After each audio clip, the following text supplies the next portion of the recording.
ఇది చట్టాన్ని ఉల్లంఘించినట్టు కాదా అని అడుగుతా ఉన్నా. ఈ కేసు టూ టౌన్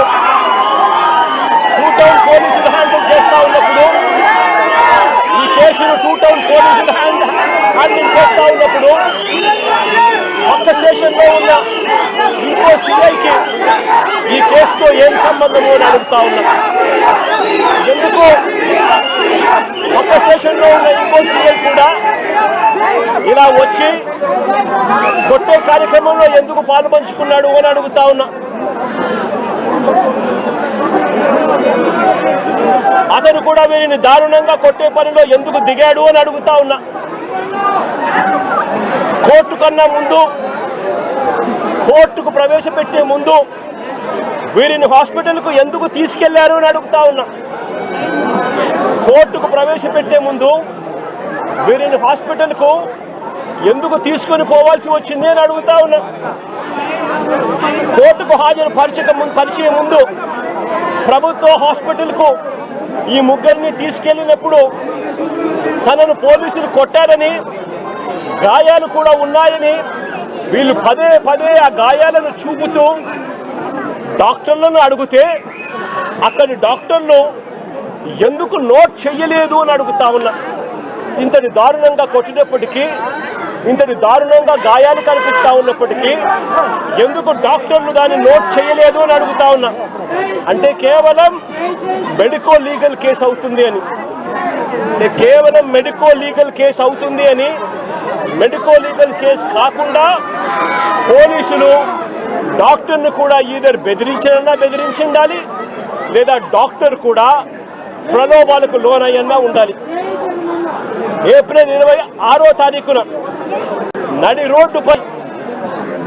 రోడ్డుపై ఈ ముగ్గురిని వీళ్ళు ఇలా కొడుతూ ఉంటే నెల రోజుల తర్వాత ఈ వీడియో బయటకు వచ్చింది. రికార్డు చేసింది కూడా పోలీసులే. ఈ వీడియో రికార్డు చేసింది కూడా పోలీసులే. పోలీసులకు జరుగుతా ఉన్న అన్యాయాల మధ్య పోలీసుల్లో కూడా కొంతమంది జరుగుతా ఉన్న అన్యాయాన్ని జీర్ణించుకునే పరిస్థితి లేక పోలీసులు కూడా, మంచివారైన పోలీసులు ఈ వీడియోను విడుదల చేయడం జరిగింది. నేను అడుగుతా ఉన్నా, ఇంత జరిగినా కూడా ఒకవైపున చట్టాన్ని ఉల్లంఘించింది పోలీసులే, ఒకవైపున చట్టాన్ని అపహాస్యం చేసింది పోలీసులే, మరోవైపున పోలీసులే వీరిని అబాసుపాలు చేస్తూ, వీరి కుటుంబ గౌరవాన్ని మంట కలుపుతూ, ఒకవైపున చేయకూడని పనులన్నీ పోలీసులు చేసి ఆ తర్వాత వీరి మీద ముద్ర వేస్తూ ఉన్నారు. వాళ్ళు చేసిన పనిని జస్టిఫై చేసుకునే దానికోసం ఈ పిల్లల మీద వీళ్ళు ముద్ర వేస్తూ ఉన్నారు.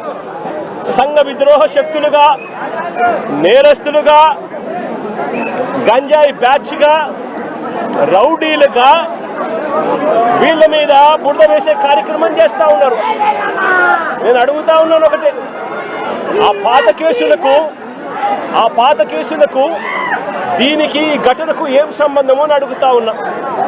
వీరి మీద ఏదైనా గతంలో ఏదైనా కేసులు ఉండొచ్చేమో నాకు తెలియదు, కానీ ఆ పాత కేసులకు ఈ ఘటనకు ఏం సంబంధమో అని అడుగుతా ఉన్నా. ఈ ఘటనలో జరిగింది ఏమిటి అని అడుగుతా ఉన్నా. ఈ జరిగిన ఘటన పాత కేసులకు ఏం సంబంధం అని అడుగుతా ఉన్నా. ఈ ఘటనలో ఏకంగా దౌర్జన్యంగా వాళ్ళ ఇళ్ళకు తీసుకొని పోయి, వాళ్ళ ఇళ్లలో నుంచి వాళ్ళని లాక్కొని వచ్చి, వాళ్ళని దారుణంగా కొట్టి, రోడ్డు మీద కూడా కొట్టి షేమింగ్ చేసి వాళ్ళని ఇంత దారుణంగా చేస్తూ ఉన్నారు. నేను అడుగుతా ఉన్నాను ఒకటి, ఇలా వక్రీకరించి వ్యక్తిత్వ హరణలు చేస్తూ తప్పును ఒప్పుగా చూపించే ప్రయత్నం చేస్తూ ఉన్నా ఇదే పోలీసులను అడుగుతా ఉన్నా, ఇక్కడే ఉన్న పోలీసులను అడుగుతా ఉన్నా. విక్టరు ఒక న్యాయవాది, జూనియర్ అడ్వకేట్ కాదా అని అడుగుతా ఉన్నా.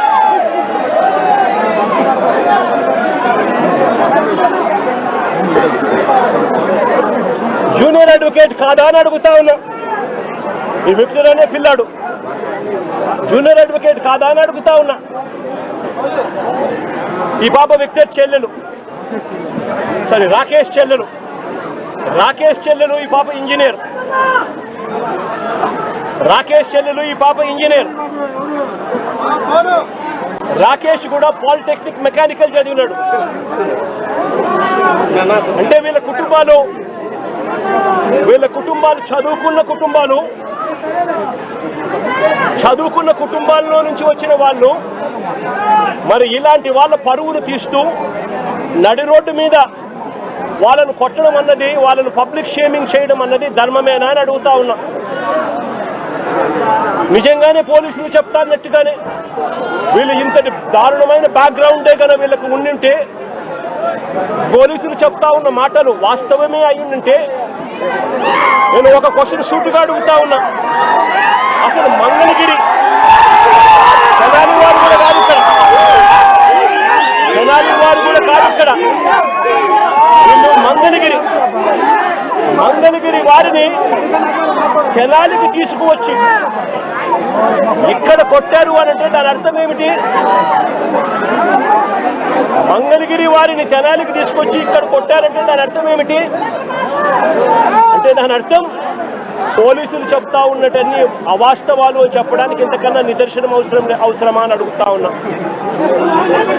మంగళగిరి వాళ్ళని తెనాలికి తీసుకొని వచ్చి తెనాలి పోలీసులు కొట్టారు అని అంటే దాని అర్థం మంగళగిరిలో ఉన్న వీళ్ళపై ఉన్న కేసులు పెద్ద కేసులు కావనే కదా దాని అర్థం. అవన్నీ వక్రీకరిస్తూ వీళ్ళు ఇప్పుడు వాడుకుంటున్నారనే కదా దాని అర్థము. మరో వ్యక్తి కరీముల్లా మెకానిక్. అసలు ఈ పిల్లాడు 21 సంవత్సరాలు. ఈ పిల్లాడి మీద ఎలాంటి కేసులు లేవు, ఈ పిల్లాడి మీద. ఇంకో ఆశ్చర్యకరమైన విషయం ఏమిటో తెలుసా? ఈ ముగ్గురి మీద కూడా అంటే రాకేష్ మీద, విక్టర్ మీద, కరీముల్లా మీద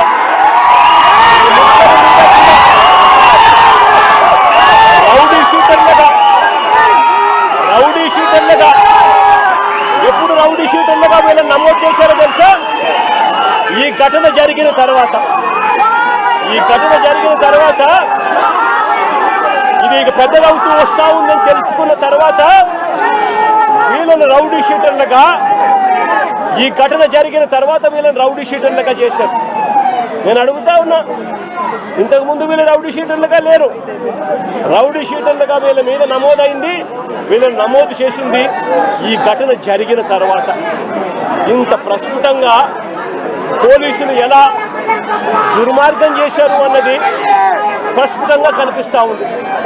నేను అడుగుతా ఉన్నాను ఒకటే, వీళ్ళని చూడడానికి, వీళ్ళకి సంఘీభావం తెలపడానికి జరుగుతూ ఉన్నది అన్యాయము అని చెప్పి ఎవరైనా గలమిప్పితే చంద్రబాబు నాయుడు గారు, ఆయన ఎల్లో మీడియా, ఆయనకు సంబంధించిన సోషల్ మీడియా వీళ్ళంతా బురద జల్లుతూ వీళ్ళందరూ అనే మాటలు ఏమిటి? వీళ్ళది గంజాయి బ్యాచ్ అట, వీళ్ళు రౌడీ షీటర్లట అని రకరకాలుగా వీళ్ళ కుటుంబాన్ని పరువును తీస్తూ వీళ్ళందరూ మాట్లాడుతూ ఉన్నారు. నేను అడుగుతా ఉన్నాను, కేసులు ఎవరి మీదైనా కానీ కేసులు ఉండొచ్చు. గతంలో ఎవడైనా కూడా గిట్టిన వారు కేసులు పెడతా ఉంటారు. కేసులు ఎవరి మీదైనా ఉండొచ్చు.